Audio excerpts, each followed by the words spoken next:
ku danna subscribing kana ku danna ƙararrawa domin samun sabon shirinmu da zarar mun ɗora. Assalamu alaikum jama'a. Ni ne na ku yas dan auta mai nishadantar da ku wato mai yin comedy.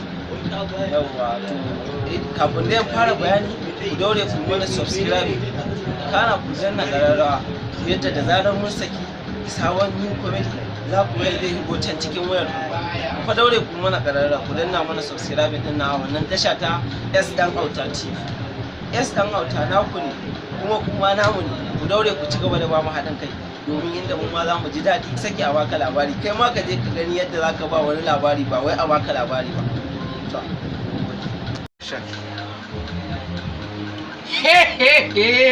Assalamu alaikum, sunana Tubba MZ, ni nake Sani editing kuma ni ne director ɗinsa. S dan auta kenan, comedians na Tamburawa Yamma.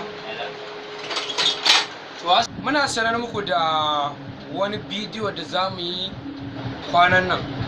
Mun dawo daga hutu ne, hutun sallah da azumi, gaskiya ba mu yi bidiyo ba, amma don Allah ku dinga danna mana subscribing a wannan tashar ta S dan auta TV.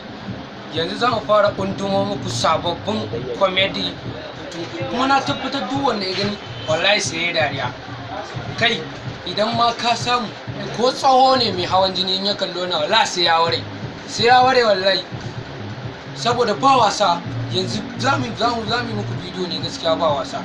Za mu tsaya mu muku aiki tunda mun ga gaskiya kuna ba mu gudunmawa, amma ni ina so ku dinga danna mana subscribe a wannan tashar ta S dan auta, sannan kuma za ku ga alamar ƙararrawa sai ku danna ku zaɓi all. Ni ne Tubba MZ, S dan auta tare kuma da S dan auta. Ku daure ku mana subscribe kana ku danna ƙararrawa a wannan tasha ta mai albarka yadda za mu ji daɗin nishaɗantar da ku da zarar mun tura za ku yi higo ba cikin wayar ku ba kafa kuma da can ciki zai shigo, ana sawa zai shige. Isa nake da tunatar da ku kar ku damu, ku ci gaba da bibiyar wannan tasha mai albarka da mu da ku ɗaya ne.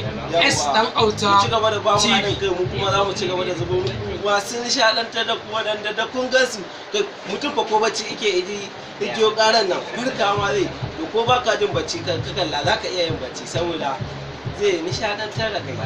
Assalamu alaikum.